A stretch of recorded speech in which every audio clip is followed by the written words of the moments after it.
Possible fracture sa leg. Legs kasugat. Bali ba, labas ang buto? O, labas ang tuhod. Bali ang buto. Ganyan. Sige pa, kaduan. Balakang, sir. Balakang, sige. Meron tayong possible fracture sa balakang. Hali. Bali, dislocate. Wawa naman. Dislocate lang. Sige lang, baba mo lang na yan. Ano ba? Laceration, incision, puncture. Depende sa inyo kung ano may mga sugat niya. Balik. So, bali yan pa. Siguro may sugat siya sa... Okay. So, dislocate daw. Dislocate to. Sa isipin natin, hindi yung balik. Kaya yung balik. Alam niyo naman dislocate. Tagilid. Okay. So, tagilid. Ano ba? Lahat nyo na ng sugat. Wawa naman. Okay. So, meron daw siyang laceration dito. Laslas o hiwa. Okay. Make sure pag aksidente, ilagi nyo lang isipin, possible neck injury lagi yan. Nabanggaman, nalaglag, isipin nyo agad, possible neck injury. Wala tayong sikolar sa barangay. Sikolar. May mga klase ito ng sikolar. Paano wala tayo nito? Mape-present na tayo. Karton, pwede. Sabi ko sa inyo, maging resource pool. Ano pwede natin gamitin mas mabilis? Kahoy. Styro? Kahoy. Hindi na mabilis na meron ng tanong is. Sombrero. So, sombrero. Paano natin ikakami si sombrero? I-fold natin siya doon sa parte na nakangiti. So, doon sa nakangiti na yan, yun ang ilalagay natin sa leg. Then, lagyan ng tali. Resource mo lang. Ano pa kung wala sombrero? Chinelas. So, ayun kay Sir, meron po stepping. Napakasano yan. Make sure na pag ginamit niyo yung stepping, tingnan niyo muna yung likod. Bakit? Baka may tayo. Baka nakatapak na tayo. Okay? So, ganun lang din po. Kung ano po yung pati nakangiti, yun po yung ilalagay natin. Lagyan po ng tali. Tuwing maglalagay kayo sa leeg, hindi dapat mahigpit. Ang importante, mapalitaw niyo yung baba. Hindi nasa ibabaw ng baba, nasa ilalim ng baba. Okay, so ang gagamitin namin ay yung aming C-collar o yung cervical collar namin na X-collar. Kung may gagawa, pag nag-insert kayo, pilitin nyo na minimal lang ang magiging galaw ng ulo ni patient kasi nga possible neck injury. Then, insert lang. Ito na ngayon. Pag-isipan nyo na kung ano yung unahin yung bigyan. Kasi lahat ng kanyang tama ay madugo. Okay. So, mas posibleng mamatay siya doon sa braso. So, meron siyang laceration o incision, hiwa. So, bibigyan ko siya ng first aid. Ito pa isang palatandaan na iwasan yung dumaan sa ulo ng pasyente. Baka masipa.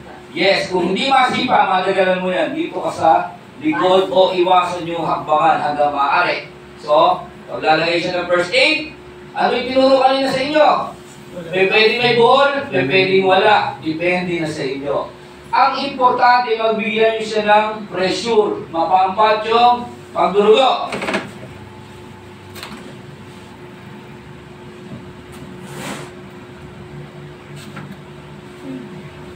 Ano yung sunscreen?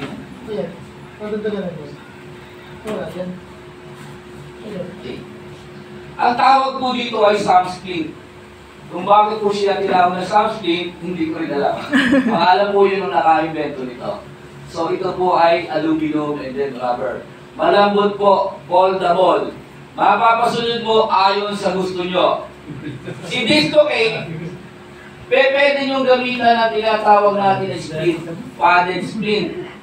Kaya lang, maglalagay ka pa rin ng insert sa loob. Paano ba sinasabi mong insert? Kung dislocated to, nakaangat pa rin yung gilid niya, di ba? So, posibleng ma-press down nyo. Kung wala kayong substitute, kumuha muna kayo ng karton sa mag-rolyo kayo. At saka nyo lagyan ng padded. Ipit. Okay, huwag nyo pukunatin. Kung may substitute naman kayo, sabi nga sa inyo na ipo-fold to ayon sa gusto nyo. So, ganito ang itsura niya.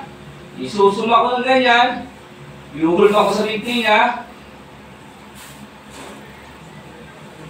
So, dislocated. So, then, tali. Make sure lang na sasama nyo ito pataling pa gano'n. Okay, so pwede naman siyang galawin. Kasi dislocated na siya. Ikot. Sige, totoo yung natin magulang mo.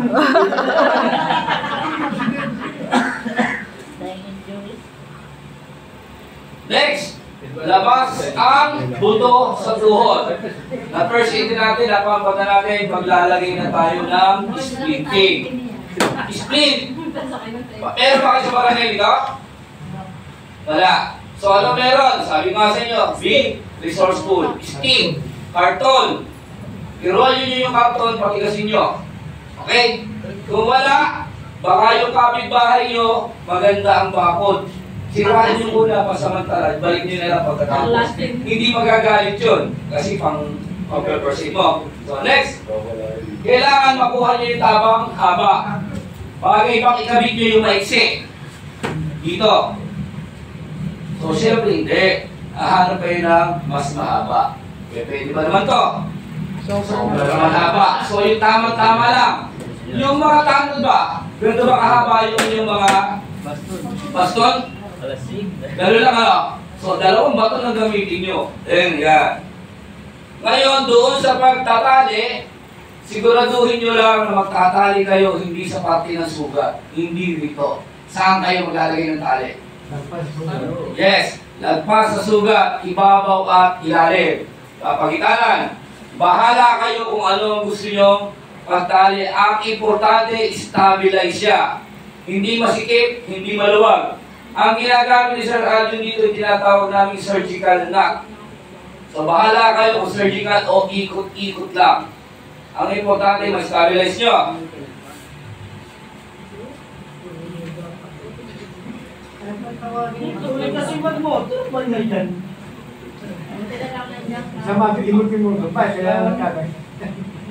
Minimal lang din ha, huwag nyo masyado pag kailangan nyo, todo angat. Yung talagang tama-tama lang. Kaya kamukha ito, ikot-ikot naman ang gagawin. Depende sa inyo. Ang importante din nyo, mas maraming galaw ang nangyayari pag ikot-ikot. Siguro, dahil mas mahaba yung taling ginamit, nasa sa inyo po yan.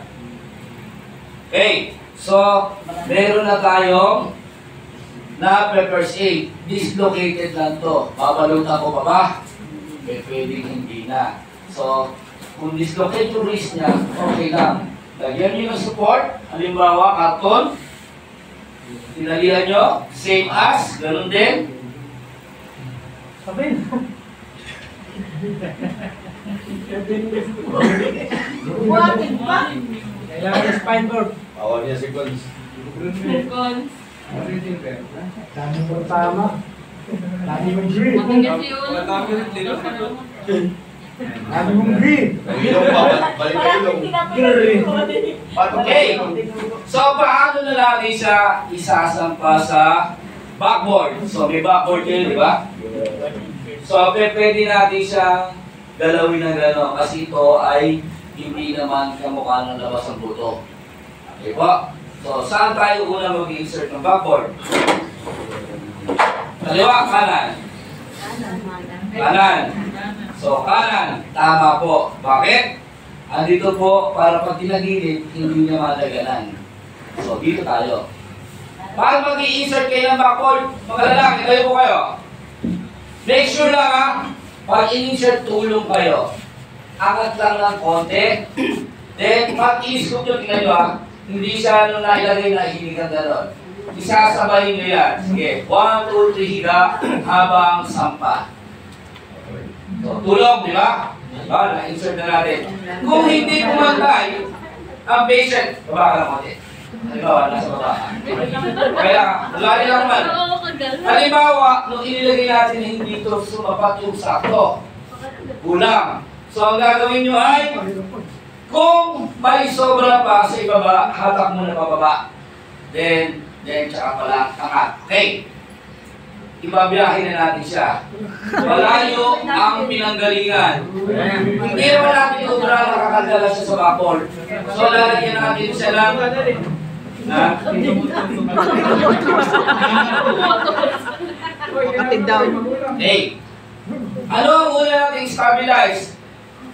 Di ba, nasuportahan na natin neck. Pag hindi niya galaw yung ulo, siyempre, uunahin natin stabilize yung ulo. Neck. Dumami na ng dumami yung tali mo. Naging mami na ata. Hindi mo pagmahigpit ah.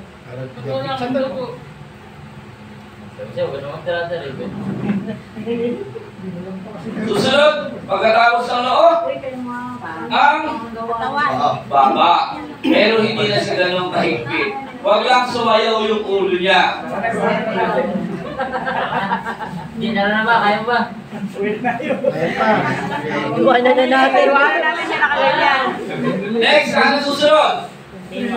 Meron na kasi hindi na natin siya pwede dito. Yan pala si Radina. At dito rin mga tama din. Pwede kayo maglagay ng tali, pero maluwag na. Hindi nila basta bibigyan ng tension. Gamit po rito ang apat. Apat na lalaki.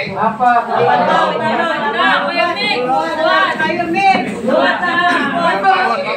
Pass up kayo. Hindi naman tayo magkakasinghay. So, halimbawa magkakasinghay tayo.